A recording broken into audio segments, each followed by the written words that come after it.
Hello and welcome back. Anglesey, the venue for this weekend's Mazda MX-5 Supercup racing, and this is the battling that's going on for second place. And since you've been away, we've had a little bit of shuffling around. Liam Murphy has managed to get himself ahead of both Tom Roach and Luke Herbert. Now Liam, remember, is third place in the championship behind those two drivers, but he's some way back, so really he's just going for good results now, doesn't really have to think about the points too much. Roach is still ahead of Herbert though, so as far as Tom Roach's race is concerned, things are still going okay, but he'd rather he had Liam Murphy between himself and Luke Herbert rather than ahead of the pair of them. There's Richard Wickland still at the tail end of this group, chasing down Johnny Greensmith, as Luke Herbert is really starting to attack Tom Roach. Now, in the first part of the race, we saw that it was Roach who was defending his second place and backing Herbert up into the rest of the pack. Well, now Roach is attacking Liam Murphy. Murphy is driving defensively, that's holding Roach up and allowing Luke Herbert to attack him. So it's funny the way these things can turn around as the race goes on. The race develops sometimes in your favour, sometimes not in your favour, and it looks like at this stage of the race, Luke Herbert, who all race long, it must be said, has looked a bit quicker than Tom Roach, but he now looks maybe a bit more likely to apply the pressure and find a way through. Down towards the hairpin we go at the end of the Tom Price straight. Liam Murphy second. I remind you that this group are all some way behind the race leader Jack Hardy, who's pulled out quite a comfortable lead in the number 43 car. You just see him in the distance, the white and blue machine. Liam Murphy now into second, Roach third, Herbert fourth, Ben Short fifth, Johnny Greensmith sixth, with Richard Wickland all over him in seventh place, looking to try and get past down towards the hairpins, down towards the bus stop, sorry. So too is Luke Herbert trying to find a way past Tom Roach. Couldn't get up the inside on the way into the final turn, so he cuts back and tries to get the late apex, but it's hard to get the switchback manoeuvre through that last corner because, unlike a few corners here at Anglesey, it has quite a big crest on the apex. You can't really see it from that camera angle, but as you go over that crest, the front of the car goes light, and the car wants to understeer wide rather than cut back to the late apex. So it is quite hard to do the over-under switchback manoeuvre and then get the inside line for turn one. That was what Herbert was trying, but in the end, as you saw, it didn't quite pan out. Getting a look here at some of the cars further back down the order. There goes George Grant, he's a lap down, but still going. And this is the battle that was going on earlier on between the yellow cars, and it's all gone wrong. Oh no, Will Sharp into the tyre wall along with Alex King. Well, they've both been having a great race-long dice with Gary Townsend, and the three of them arrived at the first corner then, absolutely together, and unfortunately 3 into 1 simply wouldn't go. Now look at this, Luke Herbert's got past Tom Roach, and critically, so too has Ben Short. So what's happened there?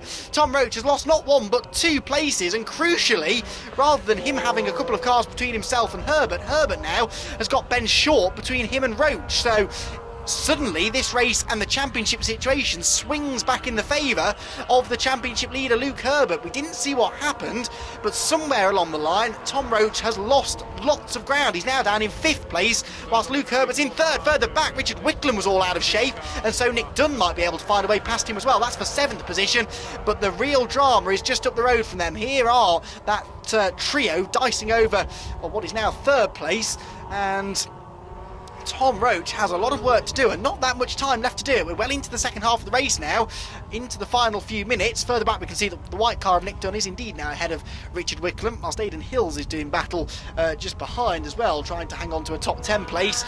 But real drama here at Anglesey late in the going. Now the yellow flags at the first corner at target.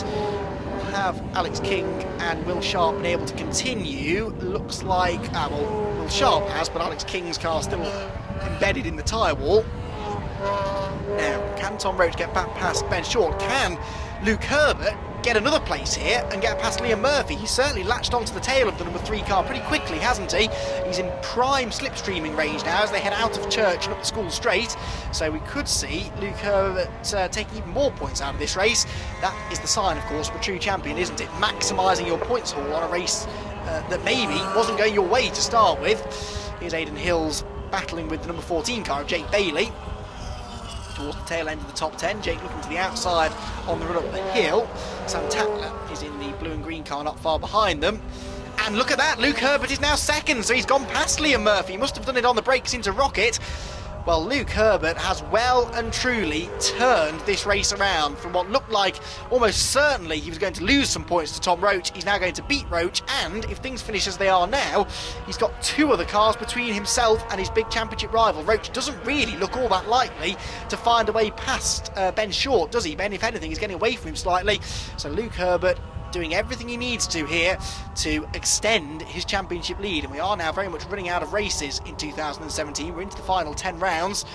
final few race meetings, triple headers all the way through the season, of course, though. So with this triple header race format, there's always the potential, if something goes wrong for one of these two championship contenders in the first race of the weekend, then it can affect the rest of the weekend. Of course, drop scores also come into play.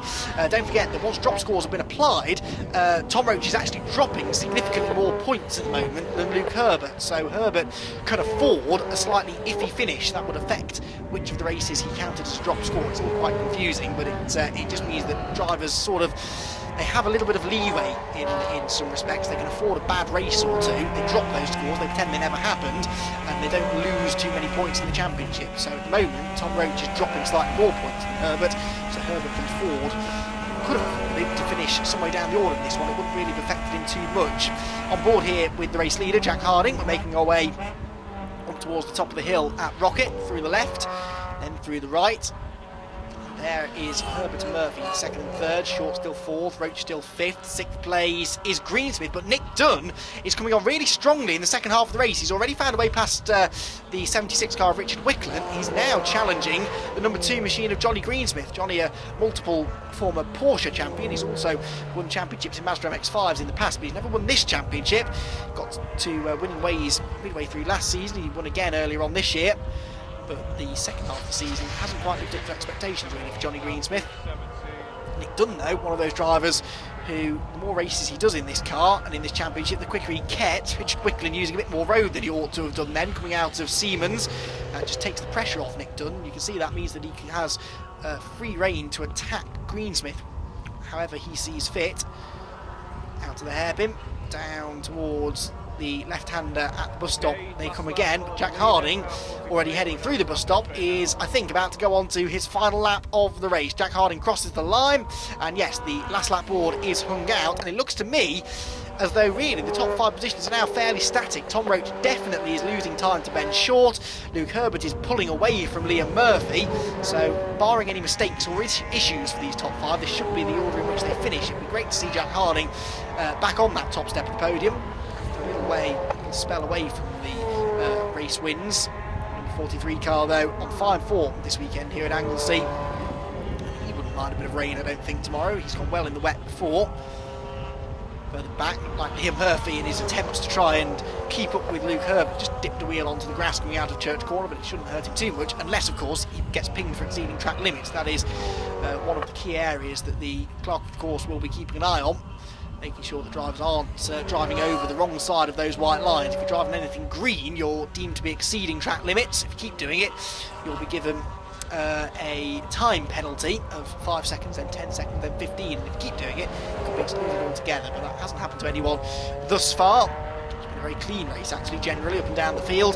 Jack Harding escaped all of the battling early on, and that really was where the hard work was done. He picked his way through from, let's not forget, 5th on the grid. He got into 4th at the start, and then sort of one by one picked his way through, took advantage then of Roach and Herbert doing battle, and was able to take the race lead, and hasn't really looked back since. Luke Herbert is catching him on this final lap, but I think that Harding is just bringing it home really, just making sure he doesn't make any mistakes. He's got this under control, down into the final turn, no snatching of the brakes, hits the apex nicely, and Jack Harding is going to win race 1 of the weekend here at Anglesey.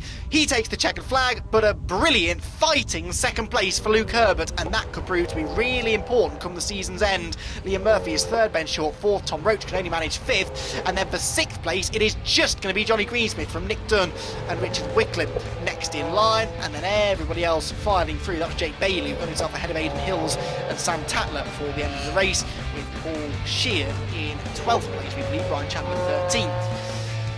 It's Jack Harding who takes the race win, but the most significant finisher in that race, Luke Herbert. Look at that, 2 cars between himself and Tom Roach. He will extend his championship margin now to something like 17 points going into the second race of the weekend. Outside the top 10, Sam Tatler, Paul Sheard, Brian Chandler, Carl Garlett and Nathan Bell ran out top 15. Gary Townsend further back there in 18th place. Alan Keller, a good run in 19th position.